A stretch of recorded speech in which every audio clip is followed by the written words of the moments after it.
গত রবিবার আমরা চলে গেছিলাম জামশেদপুর কার্নিভালে। আর গেস হোয়াট, সেদিনকে এসেছিল মিস্টার অভিজিৎ ভট্টাচার্য।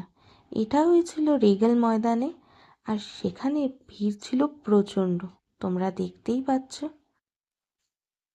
আর আমরা যাব না এটা কি হতে পারে? তাই আমরা দলবল নিয়ে সেখানে পৌঁছে গেছি। প্রোগ্রাম শুরু হওয়ার আগেই আমরা তো এমনি গানেই নাচতে শুরু করে দিয়েছিলাম। আর সেখানে একটা এক্সিবিশন হয়েছিল, টু নো ইয়োর আর্মি।